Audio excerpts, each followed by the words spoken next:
So, hi everyone, I am delighted to welcome you to Gate One's first marketing webinar. And before we start, I just kind of want to start by clarifying, what do we mean by marketing? And we basically mean the function and interconnected capabilities of a company that creates the material and the actions to promote and sell products and services, and then carries out the ongoing customer engagement through channels such as media, web, mobile, of course, social media, TV, print, etc. And as we know, this function has gone through a massive shift in the past couple of years. And today we're going to explore that shift, going from a cost center to a growth engine. Your host today will be James Cooper, Chris Mule, and myself, who between us have a wide range of marketing expertise from both industry and consulting across a wide range of sectors.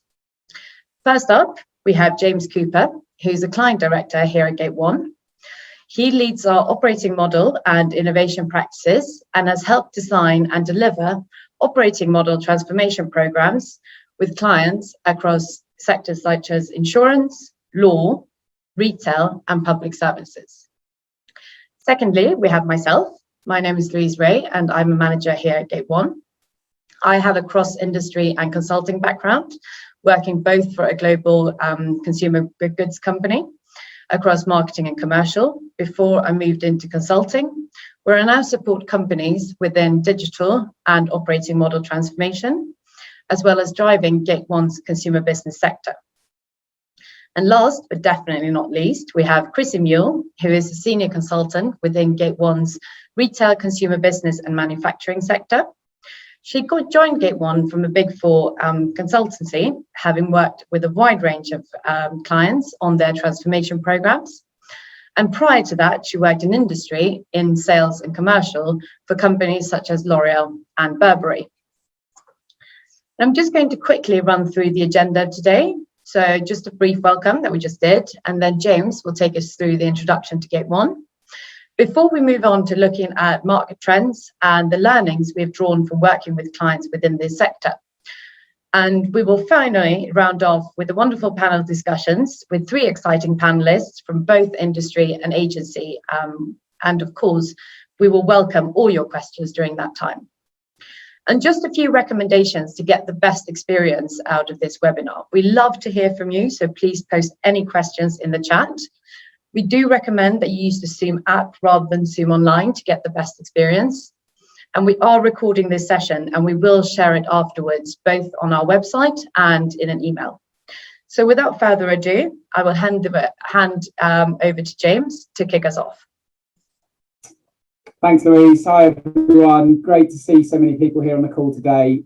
Some names I recognise, some that I don't. So for those who maybe aren't familiar with Gate One, I'm just going to really quickly introduce who we are. We're an award-winning digital and business transformation consultancy. What does that mean?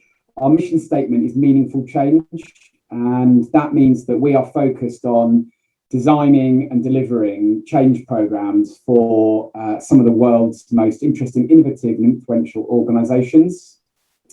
We tend to work closely with the C-suite and with the extended leadership teams, and we operate across all sectors. We work with FTSE 100 companies, private businesses, major and central and local government departments, all the way through to startup organisations.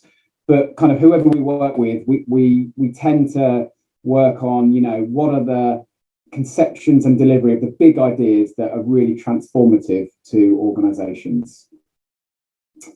We've got a wealth of material on what we do, and we'll follow up with some of that, but I'm sure that you're keen to get into the subject matter today. So if you've got any specific questions on Gate One, please pop them in the chat. And otherwise, I'm going to pass to Chrissy to tee us up for the content of the session today. Thanks, James. So we know that consumer marketing has grown at unprecedented speed over the last 10 years. You there, Chrissy? Can you not hear me? Yeah, we can hear you now. Go for it. Okay, great. I'll just speak closer to the microphone.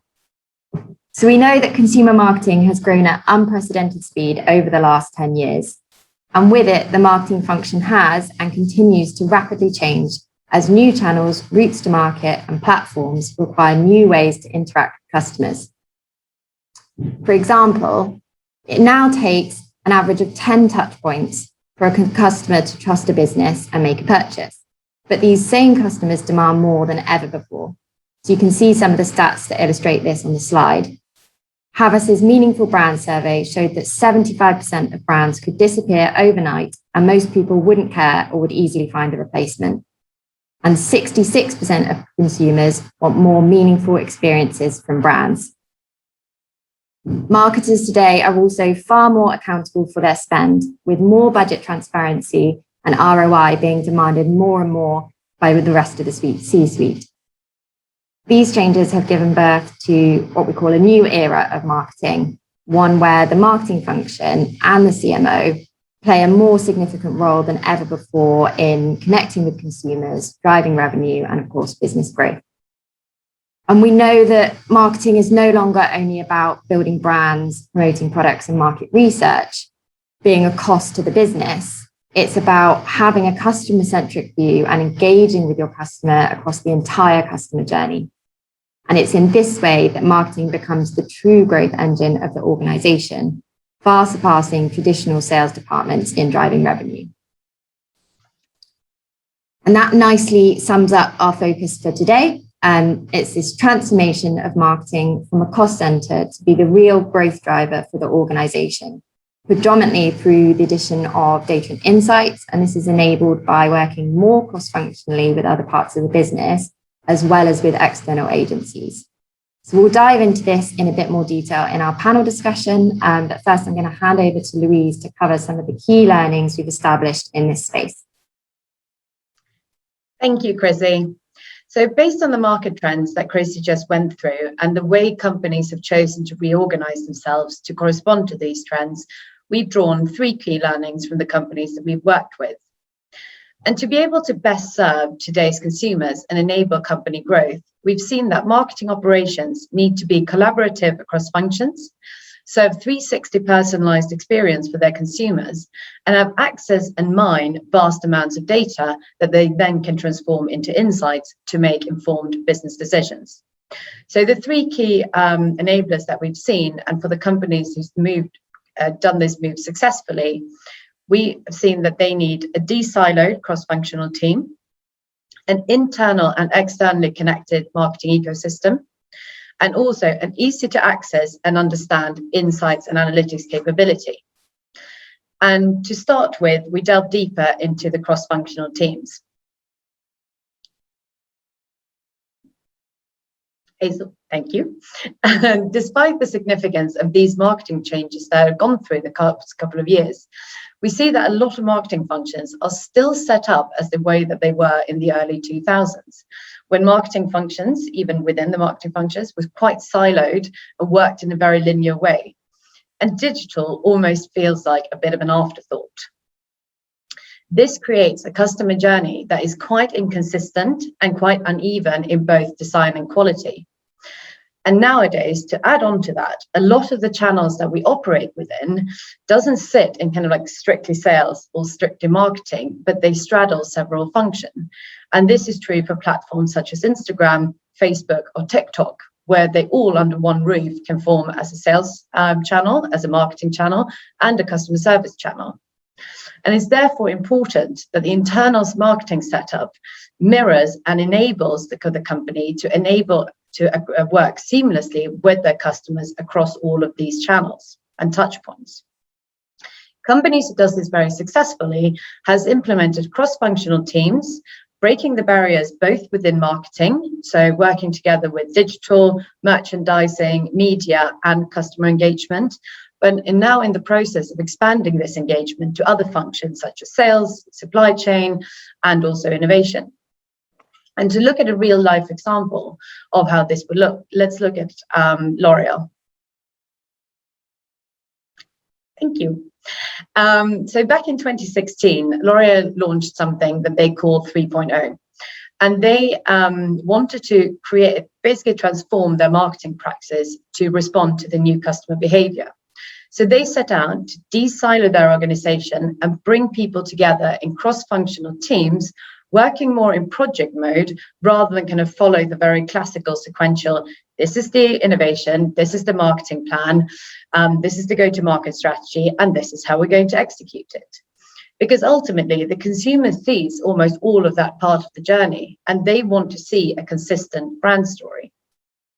So by creating these cross-functional teams, a holistic approach emerged, and which gives a consistent brand story across all the consumer engagement and experiences. And this has allowed L'Oréal to drive these consistent brand stories and create compelling stories and engagement, and therefore drive and accelerate company growth. And I'm now going to hand over to Chrissy to give you to talk about our second key learning. Thanks, Lou. So with an ever-changing market, we know it's also important that an organisation understands how best to leverage its external partners and create an interconnected ecosystem that fully supports its activities. By working closely with agencies, bringing them on board with the strategy and objectives of the organisation and sharing consumer insights and data with them, the organisation can make sure they're set up to serve their customers with speed and accuracy, drive loyalty and encourage repeat customers, as well as attracting new ones. So there's a strong trend that goes even further than this by bringing previously agency-driven activities such as media buying or production in-house, a practice known as in-housing. As well as the obvious autonomy gain, this also helps organizations drive cost optimization and allows them to own the first-party data, gaining direct access to those valuable insights. And we know it's not only agencies that can support organizations with their marketing activities. We're increasingly seeing partnerships formed with large tech platforms like Google and Facebook, enabling things like mutual upskilling on consumer behavior and responsiveness, which enables maximum performance and then obviously growth. I won't go into a specific example here, as we have the wonderful Chinju Satish with us today from GSK to discuss the importance of the interconnected ecosystem further in our panel discussion. And I'll hand back to Louise now to discuss the third learning. Thank you, Chrissy. So to round off our key learnings, we are looking at developing the easy to access and interpret data and insight capability. Because what every company really wants is a high-performing marketing function that delivers a consistent customer journey, engaging with the customer at the right time, through the right channel, with the right content, and at the right touch point. Hopefully, all these action then drives the consumer towards the desired action, which results in ultimately in loyalty and hopefully repeat purchases. But to be able to do this, the customer need to know and understand the customer behavior patterns.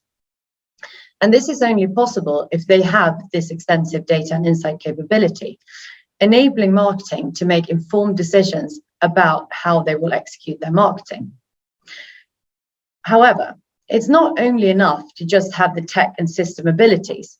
You also need to ensure that your team and your people knows how to drive data and turn that into insights that can then be turned into business decisions. And only then you'll be able to execute those marketing activities that will help drive company growth.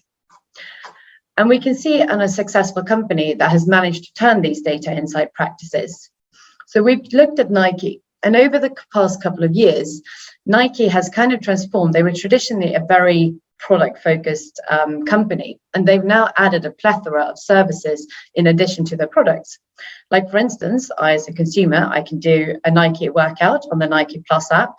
I can track all of my running data, how my strides, my heartbeat, everything on the Nike app. And I can also interact with Nike consumers on the Nike Running UK platform across Instagram, Facebook, etc. All these customer engagement and exchanges that I do with Nike feed them with data and insights. And a couple of years ago, Nike bought a data and insight company called Zodiac, which allows them to consolidate data from all of these different platforms and engagement into comprehensive recommendations on what actions and decisions Nike should do. So, for instance, imagine a customer who buys a specific type of running shoes because he's training for the London Marathon. He normally buys the shoes every 6 months. And in addition to that, he logs his training pattern, his training schedule, and he interacts with other consumers across the platforms. If this customer all of a sudden doesn't buy his shoes every 6 months, he prolongs it, it might buy them every 10 or 12 months. Nike can reach out to him because of what he's done in the past in a personalized way and say, hey, we noticed you haven't bought your shoes. We know that you're training for Boston Marathon or London Marathon. Where are you? And would you like some help to buy your new shoes?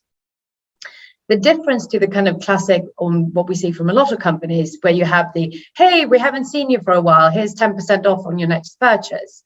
Nike can actually add that extra value add by knowing you personally, but it's not creepy. It's really that extra value add based on your data and engagement. And therefore, Nike is added to really drive their business growth through having full control of their data and insight. And so to round up, we've hopefully given you a brief insight into what we've learned through working with multiple companies. So the kind of 3 key learnings that we've taken away is develop cross-functional teams working closely together in a de-siloed manner, create an internally and externally ecosystem, and develop an easy to access and to understand insights and analytics capability. But we know that there are so many other trends and learnings out there. So we really welcome your feedback or comment or any other information that you have around this. But I now hand over to Chrissy to introduce our wonderful panelists.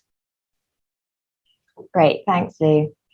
And I am now delighted to introduce our panelists that we're very privileged to have with us today. And they're going to be discussing some of the key themes that we've mentioned so far. So first, on the left hand of your slide, we have Chinju Satish. He is the Program Director of Marketing and Digital Separation at GSK. And as mentioned previously, he headed up GSK's Ecosystem Transformation Initiative, spearheading the reinvention of their production model globally. Secondly, we have Audrey Lecty with us as the Head of Marketing for Takeda's Rare Hematology Department. She joined Takeda's Europe and Canada organization in 2015, working on external strategies to enhance Takeda's reputation, internal engagement, and change management within the company at a regional level, before moving to the UK and later on transitioning into the hematology marketing team in 2019. And last but not least, we have Mark Sinek. He is Global Chief Strategy Officer of Havas Creative Group. And it's so great to have Mark here now, as Gate One are part of the Havas Group. And we're increasingly working together to blend Gate One's expertise in digital transformation with Havas Creative's specialism of integrated advertising and communications. So Chinju, if we can just go to you first, it'd be great if you could give our audience a little bit more detail on you, where you've worked previously, and what your current role encompasses. Sure, thanks, Chrissy, and nice to meet all of you guys. Yeah, I think you've captured pretty much what I do right now. So many of you must have heard the GSK. We are on a transformation journey and kind of splitting into sort of 2 world-leading companies. So one focused on the pharmaceutical side of things and kind of, combining the businesses of pharma vaccines, which is very important right now, and the Weave HIV portfolio that we have for treatment of HIV illnesses. So essentially combining that into a world-leading pharma company. On the other hand, we are separating our consumer healthcare business and setting up a separate consumer healthcare business, very much, keeping it competitive with the other consumer goods companies from that perspective. So I lead the separation of the marketing function, where we have entanglements at a corporate level and ensuring that, we kind of are setting up a marketing function within the consumer organization that is fit for purpose, and setting it up so that we are agile and nimble and taking into consideration all of the principles, pretty much a lot of which Luis and Chrissy touched upon. Prior to GSK, I've been an out-and-out marketing career. I've had an out-and-out marketing career all my life, basically. Prior to GSK, I was part of Mondelez. Prior to that, I was part of Cadbury, so came in from the food, snacks, one of the worlds of chocolates and cookies. Then figured out that I've contributed enough in ruining people's health, and now I just need to kind of atone for my sins and work for a consumer healthcare company. So did the conventional brand management, category management, strategy, innovation, then moved into GSK, did the same at a global level, and then now working on some of the transformational programs, which I'm really enjoying. So that's me, guys. Over to you, Audrey. Thanks, Chinju. Hi, everyone. I'm Audrey Lichty, and I am currently head of marketing in the UK for the Rare Hematology franchise. Yeah, I mean, as you said before, I mean, I've been in with Takeda now for 6 years, and before that, did a few years as well as in kind of communications consultancy, and actually across different industries. But I think, you know, once you join pharma, it's very difficult to get out of it. Pharma or life sciences in general, it is such an interesting area. So I think it's now about 8 or 9 years in the pharma industry. Prior to that, some other industries as well. And I think the move to marketing, although it's quite recent, I feel like that the marketing function, you know, it has changed quite a bit over the past couple of years and has gone through a transformation. So lots of transferable skills from other kind of parts of the business, and you are, at least in the pharmaceutical industry, almost like a bit of a conductor for other functions as well. So that's my background, and I'm really looking forward to having an interesting discussion with all of you later. That leaves me, does it? Yes, please, Mark. Okay, hi guys. Lovely to meet you all this morning. So I'm the Global Chief Strategy Officer for Havas. I look after what we call the creative group, but I also liaise in London, in particular with the media side of our business. And I oversee all the different functions within our creative strategy. So that could be brand strategy, that could be CRM, engagement strategy, that could be live events, that could be data-driven analytics. And then we liaise with our media strategists as well in terms of sort of bringing the story together. So the role really is quite a new role in terms of the tasks that I'm looking at the moment. And it is really facing into exactly the conversation that we're having this morning, which is about finding and decoupling core strategy from the verticals and finding a way to start to build those ecosystems, build those solutions, build those customer journeys, find the tools, find the kit, find the spaces. We can really help clients transform and help clients on that journey into that space. We've seen some great examples just now of really, you know, I'd say class leading, you know, really class leading businesses that are doing it. But I would also say that the majority of businesses we work with are on the journey and need a huge amount of consultancy and help to sort of, you know, make that transition and start to change and shift the way that they think. We'll come on and talk about it, but I think COVID in particular has been a very significant catalyst because, you know, broad consumers and consumer behavior has fundamentally shifted in the last year and a half, and I don't see that moving back to where we were. And I think that's been great for the industry because it's given us a huge impetus and a huge prompt to shift. But we're all in that sort of growing pains phase at the moment. We're all starting to try and work out how to do this and how to sort of embrace new ways of working and new tools and new structures. So really interesting debate to have this morning. Lovely to meet you all. Awesome. Thanks so much, Mark. So I guess we'll just dive straight into the questions now, if that's okay with everyone. And Chinju, we're going to go to you first, if that's okay. So our key focus from today, as we've just been saying, is on the transformation of marketing from a cost center to be a real growth driver. What has been your experience of this transition and shift? Yeah, thanks, Chrissy.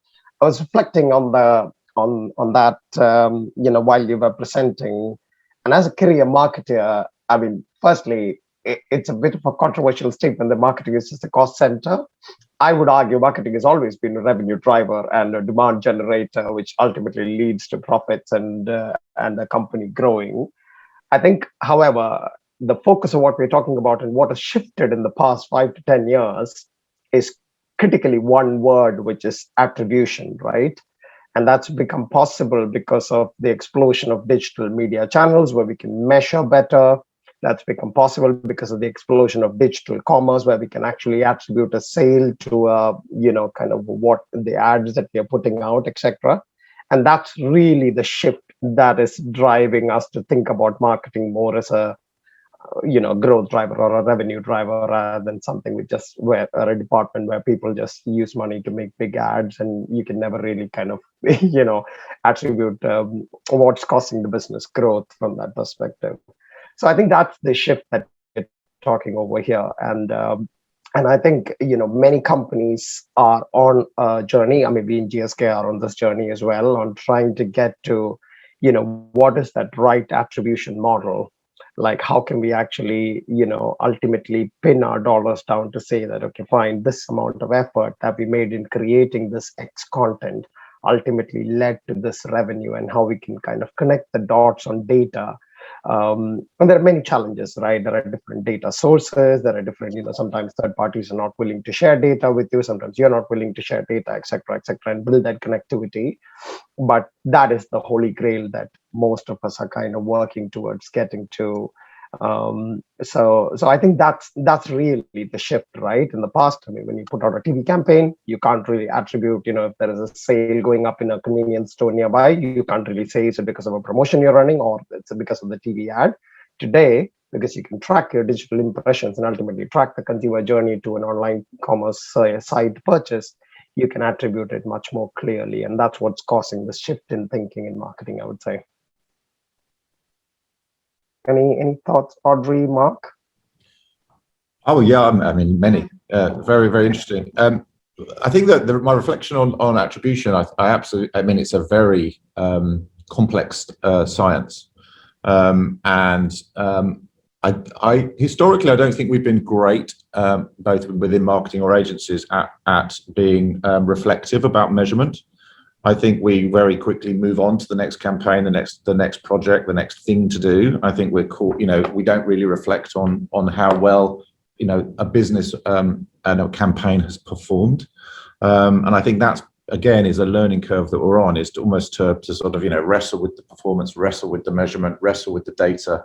What is the data telling us? What are the analytics telling us? How precise is the information that we're getting back? And how do we create a level of confidence in that data? And so attribution, I think, is a really interesting word to pick on, because it's certainly a conversation we're having, but how to get into that sort of media mix modeling conversation, the ROI conversation, the MROI conversations, all of these which are interconnected to that overarching, how much am I actually getting back from my investments? Yeah. And can I attribute relative to channel and relative to investment, and what do we class as a good investment versus a poor investment, short and long term. So all of these things, I think, are fascinating parts of the discussion at the moment, and I definitely think we're toughening up in terms of those sorts of those metrics now. I think that we're way more on measurement and what are we hearing and what are we learning than we've been before. I think that's really true. And I think when I started in, my first communication agency, it was all about getting into the medium with the most click rates, or, the highest readership, without thinking about who are we trying to speak to with this communication and what are we trying to do. So looking at not just, placing something with the highest readership or the most click-through rates, but actually looking at is it the right place for this target audience? And often that wasn't really the question, because our clients just wanted us to book where the big names were booking as well, and they wanted to see their ads next to maybe someone else's ad or some kind of an article. And I think that's really changed, and especially in the past couple of years.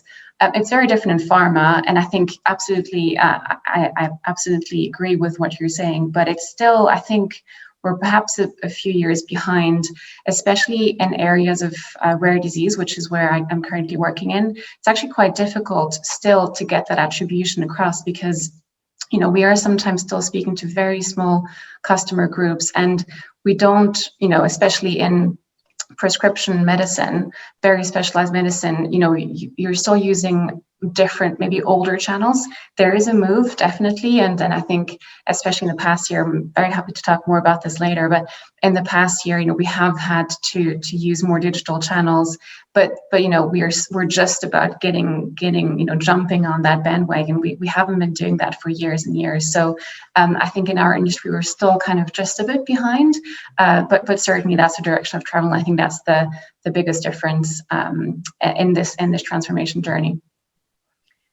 So Audrey, if you mind me just following up on how do you, based on what you said and what Mark comments on the attribution and Chinju's insight as well, how do you use, and how's your team set up on using data and insights to enable, to see what's actually going on and to make business decision made on that data and insight?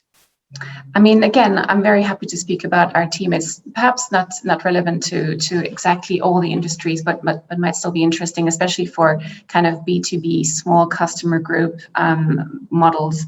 So I guess we have a couple of different ways of looking at that. We certainly have been, this is an area where we aren't decreasing investment. If anything, there is increasing investment in that area.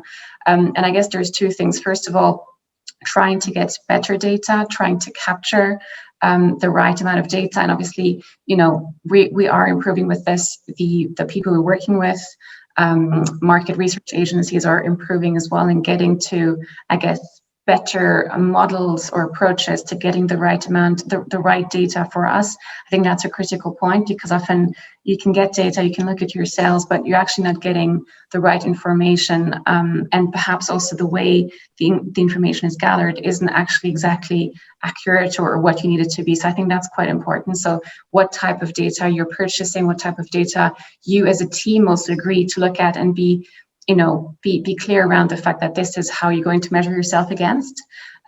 Because I think often it's just taken as a de facto, this is what it is, but actually, interrogating the data, interrogating the numbers you're seeing to be able to get to better insights.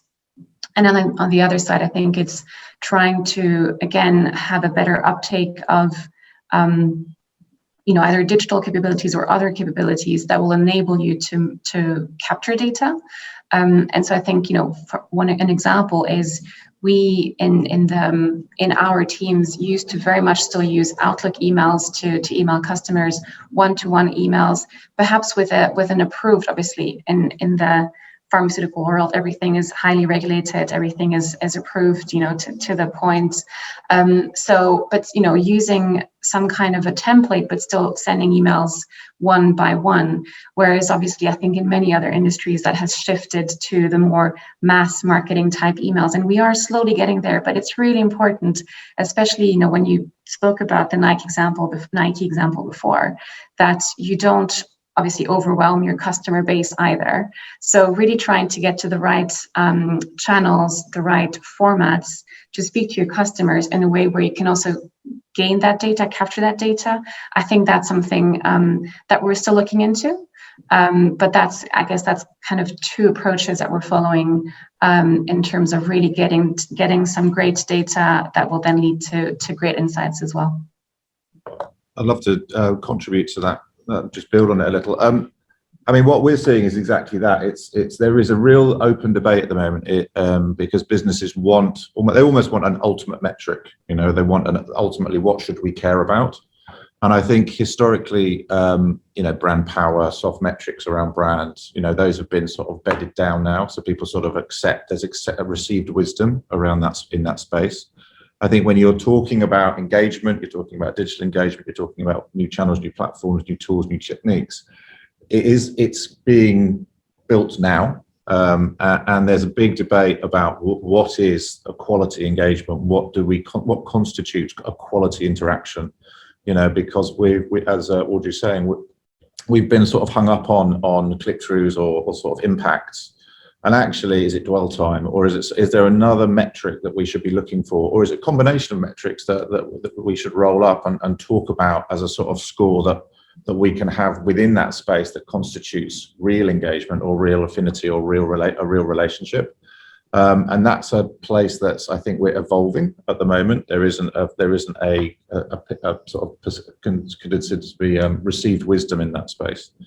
But that's definitely a place that we are getting to. But the data is quite raw still. I mean, the data is I think, and we'll come on and talk about this, I think where the investment needs to go is in analytics, and our ability to be confident in what the analytics are telling us, rather than just sort of, still speculating about what we're hearing or what we're learning. We need more definitive proof and confidence in what the data is telling us, in order to create that sort of the appropriate investment models. Shinju, do you have anything you want to add? Yeah, I mean, I can talk about this for an hour. Huh? I think this is where this is where I think a lot of great vision of how we should drive attribution or how we should be utilizing first-party data. I mean, I'm also kind of scarred a little bit through some experiments I did as the global marketing manager some time back. Is it falls flat, right? Everyone knows. I mean, I feel like right now companies are in like a gold rush for data, right? There are first party CRM programs, in every brand you can think of, but there's little consideration. Maybe some teams are doing it extremely well. Maybe Nike example is one to kind of think of, but there are very few teams who think about what we will do actually after we get the data. It's almost like a rush about let's get our first party data to like 1 million data points, and then we'll think about what we are actually going to do what we're actually going to do with that data. So I agree with Mark in that it is the analytics side of things which we haven't really which we haven't really thought further out in. And I believe those are teams that are kind of underserviced right now as a kind of as an organization supporting a global marketing team. And I also think there is the kind of difference between deep consumer insights, which you use to generate long-lasting creative ideas, power of brands, to the soft metrics that Mark talked about around, kind of what does the brand equity stand for, which lasts many, many years once you kind of launch a big, powerful creative idea, and the short-term performance-based analytics, which kind of drive your immediate action to optimize your ROI of a campaign and optimize your return on investments and optimize your revenue generation potential of a particular activation that you're doing, and so on and so forth. So I think teams who do this well, and no means, I mean, even GSK are also on a journey, have separate talent pools to do this, but orchestrate a good working relationship between the two, because one cannot happen without the other. The deep consumer insights of a particular audience, the target segment you're talking to, need to go hand in hand with the performance marketing related analytics and the actions you're taking on the back of that. So I think that collaborative working, to I think the first point in your presentation, Louise, of these two teams need to work hand in glove to enable that the whole system to work well together, in my opinion. That's awesome. Thanks, everyone. Chinju, sticking with you, if that's okay, but changing topics slightly over to the ecosystem.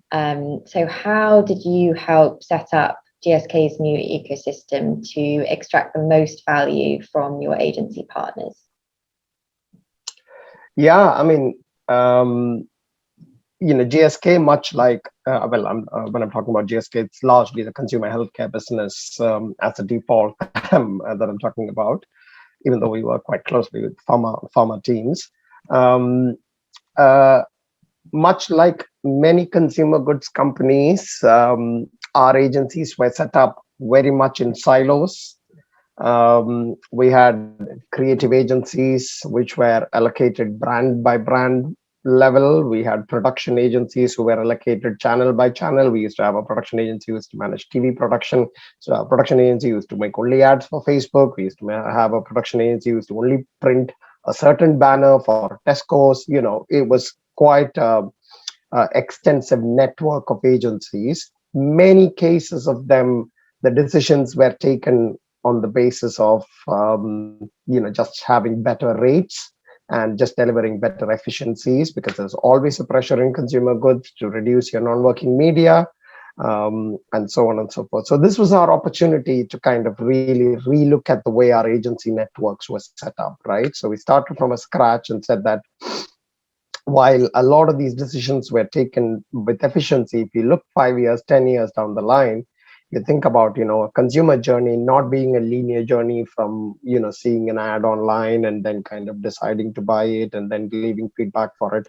Consumers don't behave in that, linear sense, right? So if you think about a completely merged consumer journey of engagement with a brand, and we want to reflect an ecosystem which kind of is enabled or empowered to support that journey, then what is the way we would do it? And we said, one of the first things we need to do is to break down the silos that exist in the ecosystem, which is putting enormous pressure on the brand managers to be that architect pulling everyone together.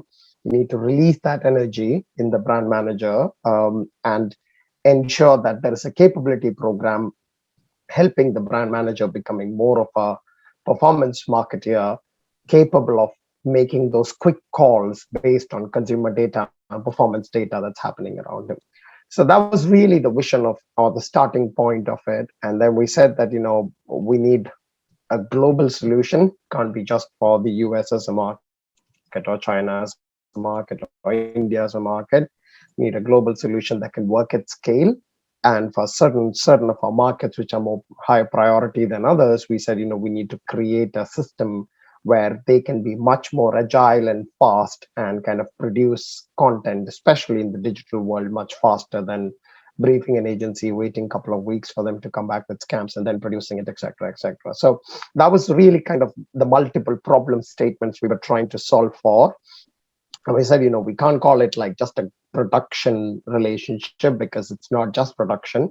We want to bring data into heart and center. We want to release the energy from the brand management team by helping them, by providing them with a service layer, which frees up their energy and energy of coordination, et cetera. And ultimately, we want to create things at scale by providing a center of excellence model based in India, where we could produce omni-channel assets at scale, at speed that we've not used to. So yeah, that's how we went about it. I mean, we are obviously still rolling it out, but very proud of the model and the way we kind of went about selecting our partners for it. Was a very transparent, kind of process done in one of the toughest circumstances. Ideally, if COVID had not hit halfway through a selection process, we would have loved to kind of workshop with many of our partners and kind of go through that process. But, we survived, and we kind of met all of our targets on time. So yeah, that was our journey. Thank you, Chinju. It sounds like you're still on it. Oh, is it? Well, not anymore, but yeah, I would love to jump back on board anytime. Audrey, would you mind giving us your perspective on how you interact with your internal and external marketing ecosystem? Yeah, and I mean, it's really interesting to listen to you, Chinju. I think definitely something we could learn from. I mean, I guess my current role is very UK centric. I have worked in the past in kind of more above country roles and looked at similar, I want to say, ecosystem approaches. I think our model is still very, very similar to what you were describing as kind of the model you had in the past. Different teams work with different agencies. And, to be honest, because we don't have a kind of consumer health division, at least in most of the world for Takeda, apart from probably Japan and Asia, it tends to be for very specific needs that we're looking for kind of partners. And so, there's obviously processes and systems we have to follow, but we tend to work with similar partners, but there are always very specific needs we have to follow. So, I think we haven't built, I want to say, an ecosystem approach where you have some kind of a model that you can tap into in the same way that you're describing. So I think we're very much still following the kind of old approach of you have, I want to say, a challenge. You put your challenge out to partners and try and get ideas and try and find the optimal partner, obviously according to certain criteria, et cetera. And I think what's becoming very clear for us, at least, is there's a couple of capabilities and metrics that we've introduced in the selection process that I could talk about. And I think they are very much around that new world. So, things like digital capabilities, also insights of, having a market research arm is something that's quite important, or, kind of working with different partners for different types of projects. But those two things are really important. And then also, measurement. So also the measurement around how we're working with our partners. I think that's something that, again, hasn't really been done in the past. It's been very much, there is a deliverable, and that deliverable is taken as the output. But actually, we didn't really look at the output deliver what it was meant to deliver. So not just taking the output metric, but looking at some of the other metrics we have around the outputs. So if we had a communication goal, did we reach that? And then is there anything that we can do better or differently with our partners? And we also, I think, take long-term approaches to working with our partners. But obviously, again, I think we have to be quite nimble. I think you used that word as well before, because our business model is changing right now, and we're still not quite sure what that new world since COVID looks like really in the long term. So quite flexible, still very much kind of needs basis, not at all as strategic, and I want to say as you've been describing, Chinju, but that's kind of our approach so far. Well, and if we look at the other side of the coin, Mark, from an agency perspective, how do you ensure that you're best set up to kind of correspond and bring value to your clients? Well, it's a great little debate at the moment, and I think we are in between two states. I think we're definitely somewhere between vertical to horizontal. In terms of our engagements with our clients. And I think there is a discussion and a debate that's live about effectiveness versus efficiency. And, to your point, the subject of the conversation, which is marketing a cost center where we need to save money versus is it a growth driver, where we can actually bring investment into that space. So in some relationships, we've got vertical capability engaged with certain businesses, on a specific task. In others, we've got an integrated suite of capabilities engaged with business. And the decisions that are, the conversations of decisions can flip from, are we best in class versus are we about, creating that ecosystem on behalf of a client. And clients make different decisions. Certain clients will want to pick and choose agencies to do different tasks for them, and then organize the ecosystem themselves. Other clients will say, you organize the ecosystem, you do all of those things, you bring all the capabilities to the table, and that can be a singular. We'll make that a more streamlined relationship. And it depends where the flex is from a client's perspective. I think for the bigger businesses with bigger marketing teams and greater capability on their side, you find that they want to sort of work with different sorts of capability sets, different agency sets, and sort of leverage capability in that way. Other businesses have streamlined their marketing departments and are thinking in a slightly different way.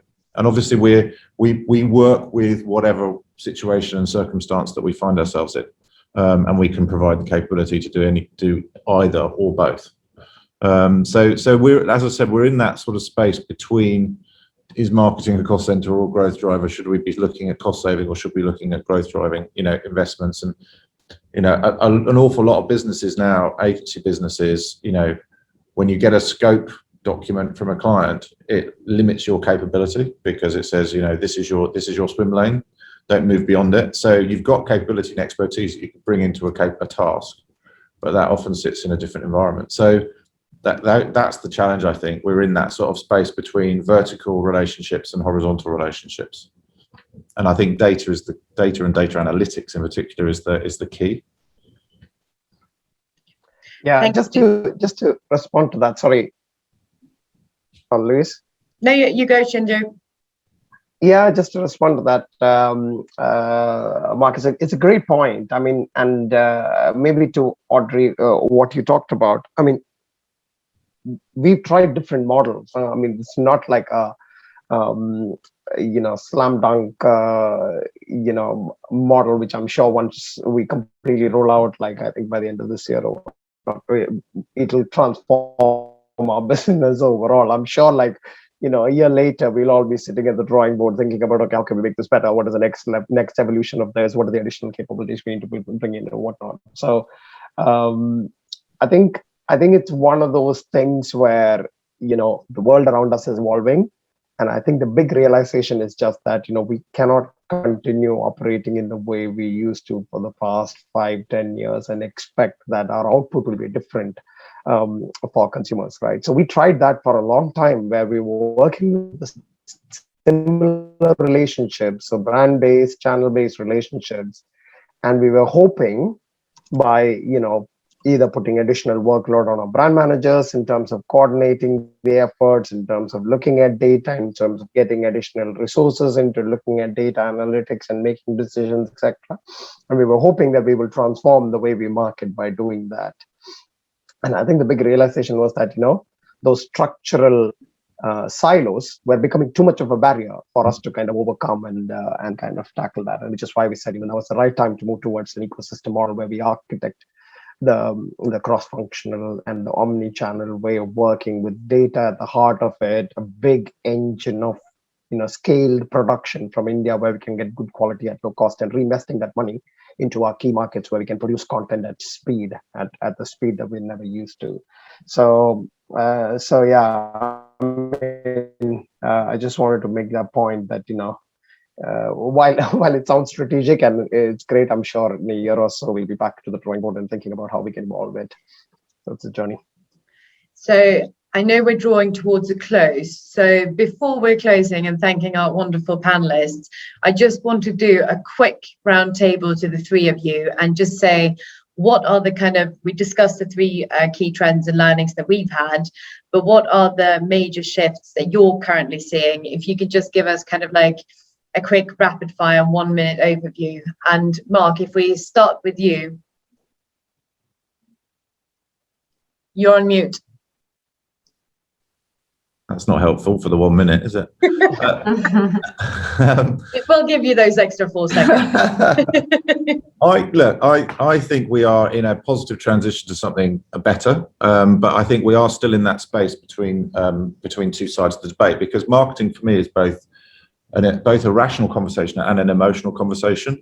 It's still a conversation about objective issues and subjective issues, from data as can we trust the data to are we just going to follow someone's personal opinion and gut feel. And I think we are, the need to drive performance versus the need to drive purpose. There are so many challenges and tensions within the marketing function itself. I still think that the thing that we're going to need to reach for is that marketing per se is it's about generating fame, about generating growth, about driving engagement, salience, but affinity, and try and work out how those metrics all sort of make sense, and how we can start to measure things better.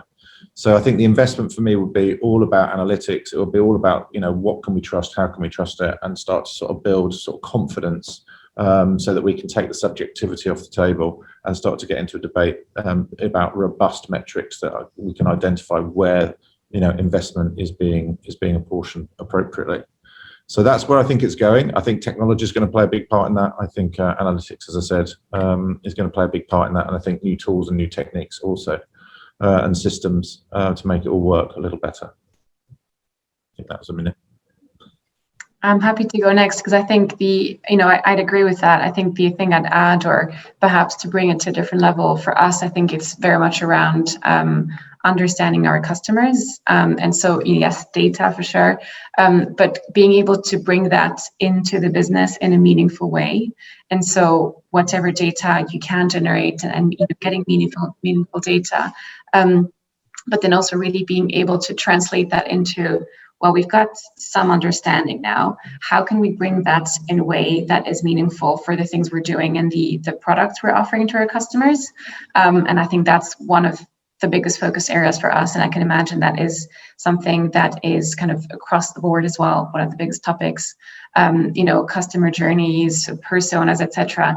Those are really essential. And I think trying to bring a business challenge in a customer-centric view, and then answering that in the way that you can with the product you're offering. But I think that's for me where the kind of the shift lies, really. Chinju, do you want to round us off? Oh, well, yeah, I mean, I was about to say what Mark said, just that, in all of the marketing transformation, we just cannot forget that marketing is both an art and a science.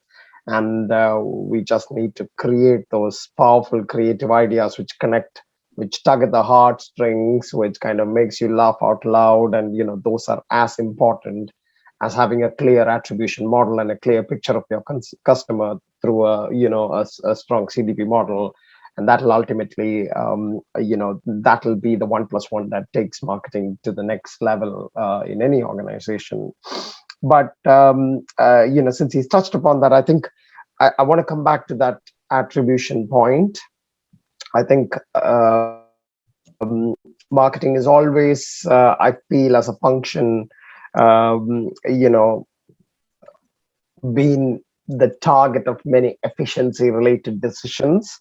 And I think now with the attribution models evolving in many companies, where we are actually having data through which we can actually prove the growth or revenue impacts of the marketing actions, I feel like it's time to change the conversation from efficiency to how we can drive effectiveness, how we can drive revenue, how we can drive growth.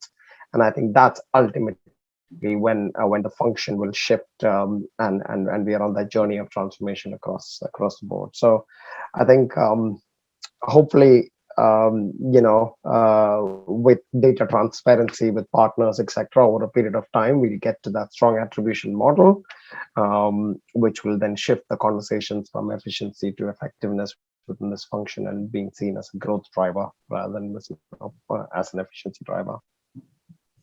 Thank you. That wonderfully rounded off this conversation. And I really want to thank our wonderful panelists. That was super insightful and interesting. And thank you to our audience as well. And I hope you found it as interesting as I did. And if any of our listeners want to discuss anything further, please don't hesitate to reach out to any of us. Our email's on the slide you see right now, as long as our website. And as I mentioned, a recording will be uploaded on our website and also sent out. So with that, again, massive thank you to our panelists, and I wish you all a wonderful afternoon. Thank you so much. Bye. Thank you very much. Thank you. Bye. Bye. Thank you.